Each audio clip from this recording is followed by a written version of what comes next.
बड़ी खबर से बुलेटिन की शुरुआत करेंगे। चारा घोटाला मामले में सजा याफ्ता लालू प्रसाद की मुश्किलें अब बढ़ सकती हैं। देवघर कोषागार मामले में लालू प्रसाद की सजा बढ़वाने के लिए सीबीआई ने झारखंड हाईकोर्ट में याचिका दाखिल की है। उच्च न्यायालय ने सीबीआई की याचिका मंजूर भी कर ली है।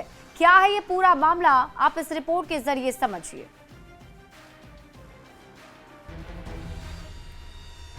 बिहार में विधानसभा चुनाव से पहले आरजेडी के राष्ट्रीय अध्यक्ष लालू प्रसाद एक नई मुश्किल में घिर गए हैं।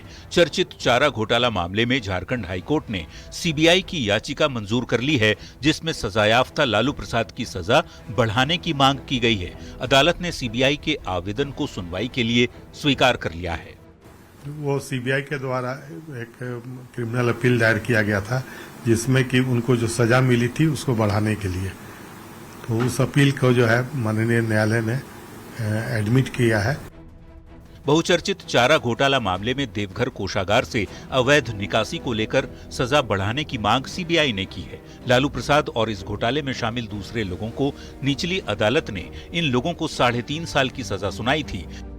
चाईबासा ट्रेजरी केस में 5 साल कैद की सजा, दुमका ट्रेजरी केस में 7-7 साल की सजा, डोरंडा ट्रेजरी केस में 5 साल कैद की सजा और देवघर ट्रेजरी केस में 3.5 साल कैद की सजा सुनाई गई थी।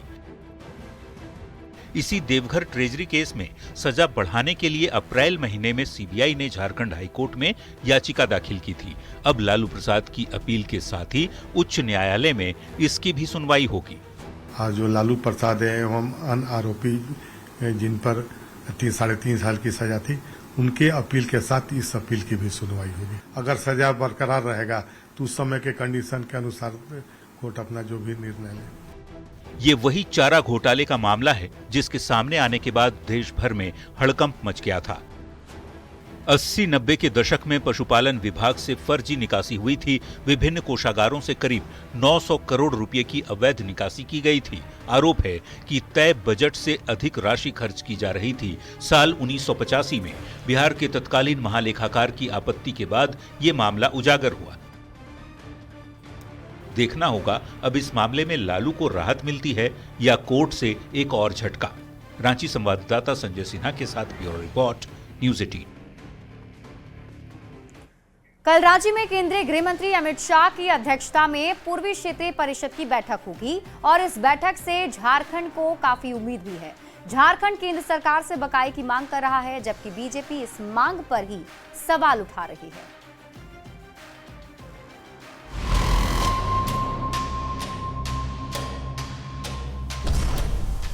रांची में पूर्वी क्षेत्रीय परिषद की बैठक। अमित शाह आ रहे हैं, संदेश ला रहे हैं। बैठक से झारखंड को काफी उम्मीद।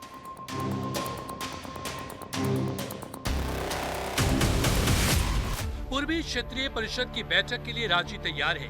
केंद्रीय गृह मंत्री अमित शाह की अध्यक्षता में होने वाली इस बैठक को लेकर झारखंड को काफी उम्मीद है। झारखंड सरकार केंद्र सरकार से 1.36 लाख करोड़ के बकाये और जल जीवन मिशन, विधवा वृद्धा पेंशन के बकाये को जारी करने की मांग कर रहा है। पिछड़े इलाकों में विकास योजना के लिए विशेष अनुदान और उग्रवाद प्रभावित 14 जिलों में बंद SRE फंड को शुरू करने को कह रहा है। आज 1,36,000 करोड़ रुपए अगर हमारे मिल जाए तो मैं समझता हूं इस गरीब राज्य का बहुत सारी समस्याओं का समाधान हो जाएगा और केंद्र की सरकार एक अभिभावक की भूमिका में होती है। वहां दलगत राजनीति नहीं होनी चाहिए। इस बैठक में झारखंड के अलावा बिहार, ओडिशा और पश्चिम बंगाल के कुल 68 प्रतिनिधि शामिल होंगे। सीएम हेमंत सोरेन पिता के इलाज के लिए दिल्ली में हैं, लेकिन राज्य के लिए इस महत्वपूर्ण बैठक में उनकी पूरी नजर है। संभावना है कि इस बैठक में सीएम हेमंत भी शामिल हो सकते हैं। इस बैठक में नक्सलवाद, अंतर्राज्यीय सहयोग, सीमावर्ती इलाकों की सुरक्षा और विकास के मुद्दों पर चर्चा होगी। बीजेपी का कहना है कि गृह मंत्री की सोच नक्सलवाद को पूरी तरह से खत्म करने पर है। गृह मंत्री जी कृत संकल्पित है कि वो मार्च 31, 2026 तक नक्सलवाद का सफाया करेंगे, तो इस पर सार्थक चर्चा होनी चाहिए। लेकिन जेएमएम को वो बकाया राशि का जो राग है ना, वो सारी सच्चाई जानते हुए कि ये तो अगले वर्ष से जो भी बकाया राशि वो दे होगी, अभी भी वो लाभ रहे हैं। पूर्वी क्षेत्रीय परिषद की बैठक समय समय पर होती रहती है और राज्य केंद्र सरकारों के सामने अपनी मांगे रखती है। उम्मीद है कि इस बैठक में झारखंड की मांगों पर गृह मंत्री अमित शाह गंभीरता से सुनेंगे। राज्य से न्यूज 18 के लिए निरंजन कुमार सिंह की रिपोर्ट।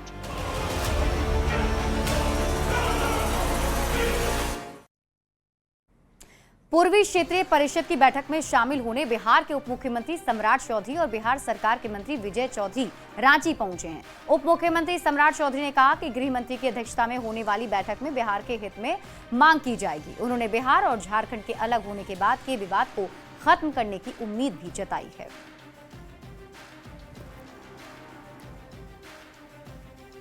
जो बिहार के हित में रहा है और जो बंटवारे भी हुए हम लोगों के, उसको पूर्ण रूपेण कैसे इसको जो विवाद है उसको भी समाप्त करने चाहिए और ये पूरा ईस्टर्न जोन कैसे विकसित हो।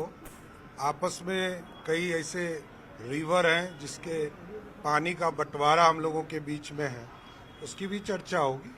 और जो संपत्ति हम दोनों के बीच में रहा है बिहार झारखंड, क्योंकि हम लोगों ने बिहार झारखंड क्योंकि एक ही पार्ट था, तो वो पूरी तरह एक कमेटी बनाकर कैसे ऑर्गेनाइज किया सकता है, इस पर चर्चा करें।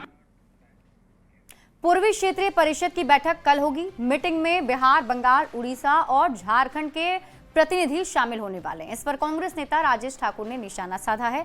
कांग्रेस नेता का कहना है कि बिहार में चुनाव है, बैठक में बिहार को लाभ दिलाया जाएगा और झारखंड को कुछ बहुत ज्यादा उम्मीद नहीं है। उम्मीद पालना बेकार की बात है।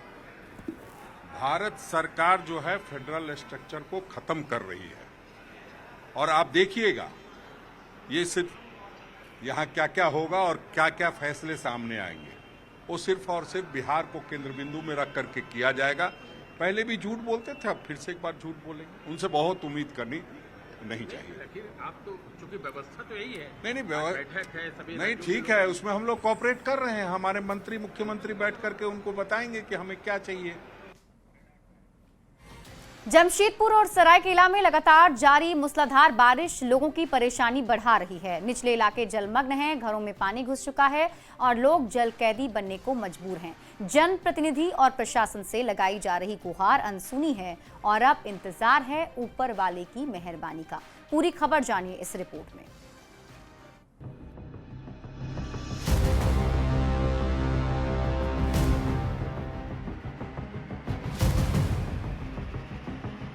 काफी इंतजार के बाद हो रही बारिश अब राहत की जगह आफत लाती दिख रही है। जमशेदपुर में मूसलाधार बारिश का साइड इफेक्ट दिख रहा है। कदमा के अनिल सरोवर पथ में तालाब और नाली का पानी दर्जनों घरों में घुस गया। ऐसे में बच्चे और बुजुर्ग घरों में कैद रहने को मजबूर हैं। विधायक और जुस्कू प्रबंधन के खिलाफ लोगों में नाराजगी भी देखी जा रही है। बड़ी दिक्कत हो रहा है हम लोगों को। इसका कंप्लेन किए थे कहीं? हाँ, इसका कंप्लेन किए थे बहुत सर, कोई देखने नहीं आया। बस हो जाएगा, बस इतना सा सलाह दिया, कोई कुछ बोला नहीं। जिसको मैं फोन कर रहे कोई वो ना फोन उठा रहे हैं, उठाने से कुछ नहीं, हमेशा एंगेज आ रहा फोन सब।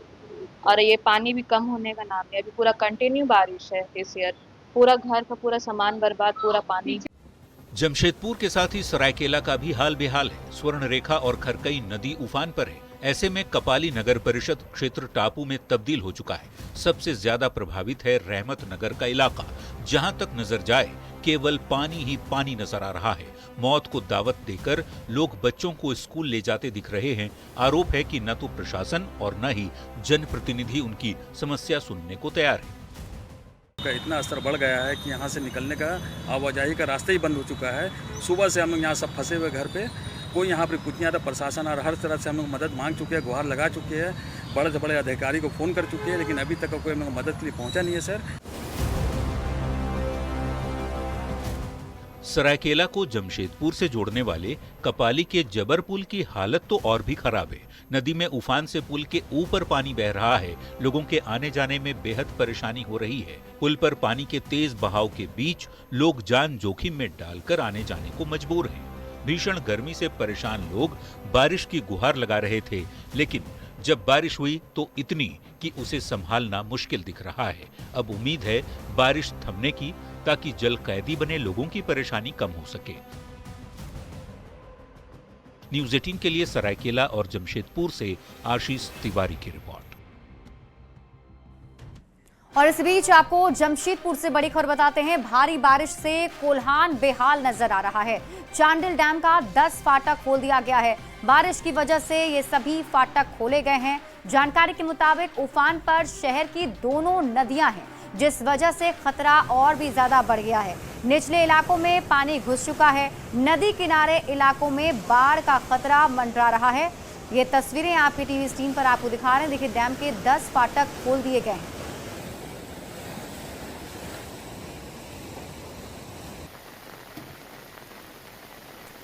तो जमशेदपुर की तस्वीरें आपके टीवी स्क्रीन पर। कोल्हान पूरी तरीके से मूसलाधार बारिश की वजह से अब मुसीबत में नजर आ रहा है, क्योंकि तस्वीर आप देख पा रहे हैं कि जलस्तर कितना ज़्यादा बढ़ गया है।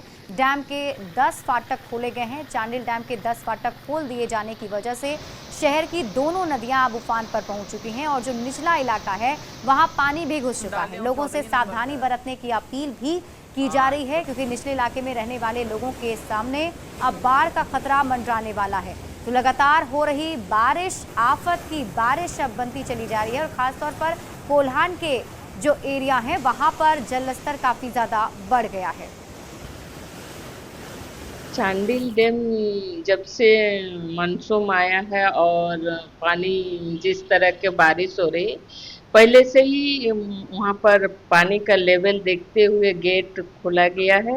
अभी लगभग 10 गेट खोला गया है, 2.5 करके 2 और 1-1 करके 8 गेट खोला गया। इसलिए पानी अभी तक भंडारा नहीं होने जिसमें हमारे क्षेत्र का वहाँ के ईचागढ़ को कोई दिक्कत होने लगे।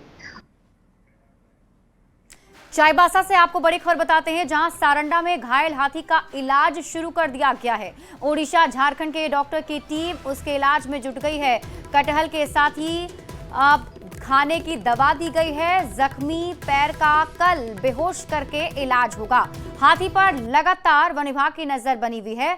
आपको बता दें कि सारंडा के जंगल में घायल हाथी मिला था, जिसके बाद इसकी जानकारी उड़ीसा और झारखंड के जो वन विभाग है उनको दी गई थी और वन विभाग की टीम की तरफ से लगातार इस हाथी पर नजर बनाए हुए हैं और बताया जा रहा है कि कल इस हाथी का जो पैर जख्मी हुआ है उसका इलाज किया जाएगा। और इसी के साथ इस बुलेटिन में अभी के लिए बस इतना ही। आप देखते रहिए न्यूज़ 18 बिहार झारखंड।